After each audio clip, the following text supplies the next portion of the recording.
بسم اللہ الرحمن الرحیم۔ السلام علیکم۔ حضرت سیدنا شیخ عبد القادر جیلانی رحمۃ اللہ علیہ کی شخصیت کسی تعارف کی محتاج نہیں۔ آپ یکتائے زمانہ ولی کامل تھے۔ آپ ولیوں کے امام تھے۔ آپ محض صاحب کرامت بزرگ نہیں تھے بلکہ اپنے زمانے کے متقی و پرہیزگار، عالم باعمل اور صوفی باصفا تھے۔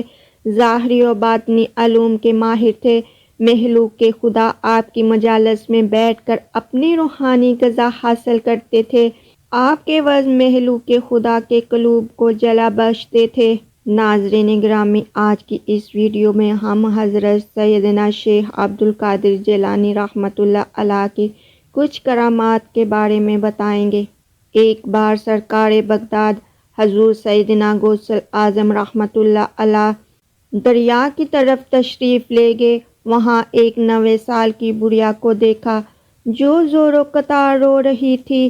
ایک مرید نے حضرت غوث اعظم کی بارگاہ غوثیہ میں عرض کی، یا مرشدی، اس ضعیفہ کا ایک اکلوتا خوبرو بیٹا تھا، بیچاری نے اس کی شادی رچائی، دلہا نکاح کر کے دلہن کو اسی دریا میں کشتی کے ذریعے اپنے گھر لا رہا تھا کہ کشتی الٹ گئی اور دلہا دلہن سمیت بارات ڈوب گئی۔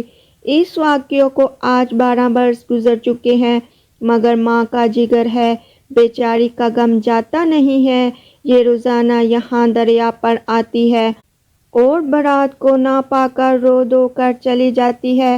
حضور غوث اعظم رحمۃ اللہ علیہ کو اس ضعیفہ پر بڑا ترس آیا۔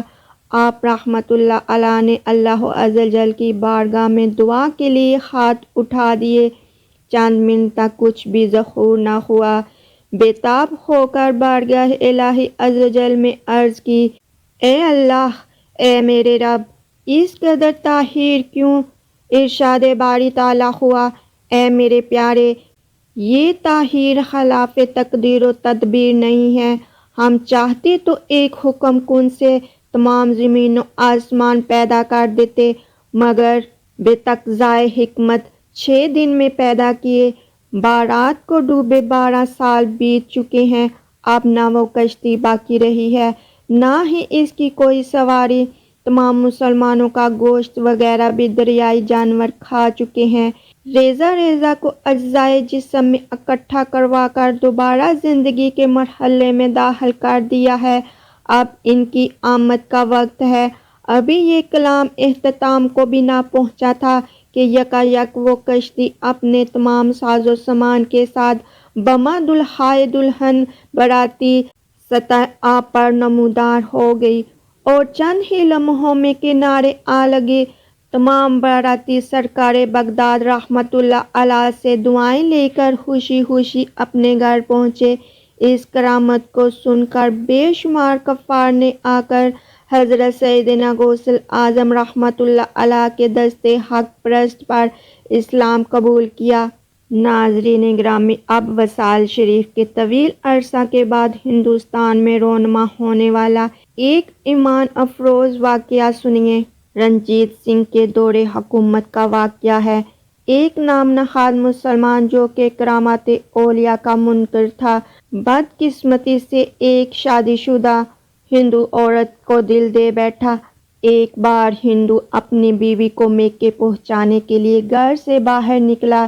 ادھر سے بدبخت عاشق پر شہوت نے غلبہ کیا، چنانچہ اس نے ان کا پیچھا کیا اور ایک سنسان مقام پر اس نے دونوں کو گھیر لیا۔ وہ دونوں پیدل تھے اور یہ گھوڑے پر سوار تھا۔ اس نے ہمدردی کا اظہار کرتے ہوئے سواری کی پیشکش کی، مگر ہندو نے انکار کیا۔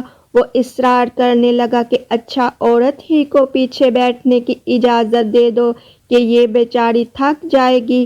ہندو کی اس کی نیت پر شبہ ہو چکا تھا، لہٰذا اس نے کہا، تم ضمانت دو کہ کسی قسم کی خیانت کیے بغیر میری بیوی کو منزل پر پہنچا دو گے۔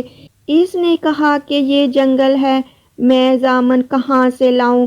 عورت ان دونوں کی باتیں بڑے غور سے سن رہی تھی اور پھر عورت بول اٹھی، مسلمان 11ویں والے بڑے پیر صاحب کو بہت مانتے ہیں، تو انہی کی ضمانت دے دو۔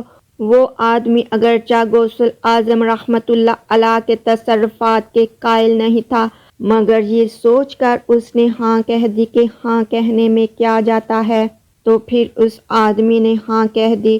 یوں ہی عورت گھوڑے پر سوار ہوئی، اس ظالم نے تلوار سے اس کے شوہر کی گردن اڑا دی اور گھوڑے کو ایر لگا دی۔ عورت غم سے نڈال اور سہمی ہوئی بار بار مڑ کر پیچھے دیکھ رہی تھی۔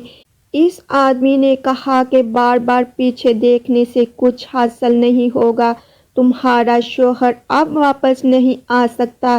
اس نے کپ کپاتی ہوئی آواز میں کہا، میں تو بڑے پیر صاحب کو دیکھ رہی ہوں۔ اس بار اس نے ایک کہکا لگا کر کہا کہ بڑے پیر صاحب کو تو فوت ہوئے 100 سال گزر چکے ہیں، اب وہ بھلا کہاں سے آ سکتے ہیں؟ اتنا کہنا تھا کہ اچانک دو بزرگ نمودار ہوئے۔ اس میں سے ایک نے بڑھ کر تلوار سے اس بدعقیدہ عاشق کا سر اڑا دیا، پھر عورت کو بما گوڑا اس جگہ لائے جہاں وہ ہندو کٹا ہوا پڑا تھا۔ دونوں میں سے ایک بزرگ نے کٹا ہوا سر در سے ملا کر کہا، قم بِإِذْنِ اللہ، یعنی اٹھ اللہ عز و جل کے حکم سے۔ وہ ہندو اسی وقت زندہ ہو گیا۔ وہ دونوں بزرگ غائب ہو گئے۔ یہ دونوں میاں بیوی گھوڑے پر سوار ہو کر خیریت کے ساتھ گھر لوٹ آئے۔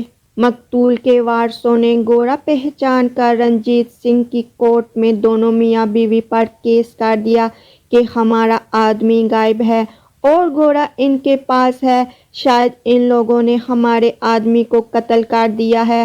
ان دونوں میاں بیوی کو پیش کیا گیا۔ ان دونوں میاں بیوی نے جنگل کا سارا واقعہ کہہ سنایا اور کہا کہ ان دونوں بزرگوں میں سے ایک بزرگ یہاں کے مشہور مجذوب گل محمد شاہ صاحب کے ہم شکل تھے۔ چنانچہ ناظرین گرامی، ان مجذوب بزرگ کو بلوایا گیا۔ وہ تشریف لے آئے اور انہوں نے آتے ہی اول تا آخر سارا واقعہ لفظ بے لفظ بیان کر دیا۔ لوگ حضور غوث اعظم رحمت اللہ علیہ کی یہ زندہ کرامات سن کر اش اش کر اٹھے۔ رنجیت سنگھ نے مقدمہ خارج کرتے ہوئے ان دونوں میاں بیوی کو انعام و اکرام دے کر رخصت کیا۔ ناظرین گرامی، اسی طرح آپ کی پیش خدمت ایک اور کرامات غوث اعظم رحمت اللہ علیہ کی پیش کرتی ہوں۔ ایک بار بغداد معلیٰ میں طاعون کی بیماری پھیل گئی اور لوگ دھڑا دھڑ مرنے لگے۔ لوگوں نے آپ کی خدمت میں اس مصیبت سے نجات دلانے کی درخواست کی۔ آپ رحمت اللہ علیہ نے ارشاد فرمایا، ہمارے مدرسہ کے ارد گرد جو گھاس ہے وہ کھاؤ اور ہمارے مدرسے کے کنویں کا پانی پیو۔ جو ایسا کرے گا انشاءاللہ عز و جل ہر مرض سے شفا پائے گا۔ چنانچہ گھاس اور کنویں کے پانی سے شفا ملنی شروع ہو گئی، یہاں تک کہ بغداد شریف سے طاعون ایسا بھاگا کہ پھر کبھی پلٹ کر نہ آیا۔ ناظرین گرامی، طبقات الکبریٰ میں غوث اعظم رحمت اللہ علیہ کا یہ ارشاد بھی نقل کیا گیا کہ جس مسلمان کو میرے مدرسے سے گزر ہوا، قیامت کے روز اس کے عذاب میں تخفیف ہوگی۔ ناظرین گرامی، ایک اور کرامات حضور غوث اعظم رحمت اللہ علیہ کی آپ کی خدمت میں پیش ہے۔ ایک غمگین نوجوان نے آ کر بارگاہ غوثیہ میں فریاد کی، حضور، میں نے اپنے والد مرحوم کو رات خواب میں دیکھا۔ وہ کہہ رہے تھے، بیٹا میں عذاب قبر میں مبتلا ہوں۔ تو سیدنا شیخ عبد القادر جیلانی قدس سرہ النورانی کی بارگاہ میں حاضر ہو کر میرے لیے دعا کی درخواست کر۔ یہ سن کر سرکار بغداد حضور غوث اعظم رحمت اللہ علیہ نے استفسار فرمایا، کیا تمہارے ابا جان میرے مدرسے سے کبھی گزرے ہیں؟ اس نے عرض کی، جی ہاں۔ آپ رحمت اللہ علیہ خاموش ہو گئے۔ وہ نوجوان چلا گیا۔ دوسرے روز خوشی خوشی حاضر خدمت ہوا اور کہنے لگا، یا مرشد، آج رات والد مرحوم سبز حلہ یعنی سبز لباس زیب تن کیے خواب میں تشریف لائے ہیں۔ وہ بے حد خوش تھے، کہہ رہے تھے کہ بیٹا، سیدنا شیخ عبد القادر جیلانی کی برکت سے مجھ سے عذاب دور کر دیا گیا اور یہ سبز حلہ بھی ملا ہے۔ میرے پیارے بیٹے، تو ان کی خدمت میں رہا کر۔ یہ سن کر آپ رحمت اللہ علیہ نے فرمایا، میرے رب عزوجل نے مجھ سے وعدہ فرمایا ہے کہ جو مسلمان تیرے مدرسے سے گزر گیا اس کے عذاب میں تخفیف کی جائے گی۔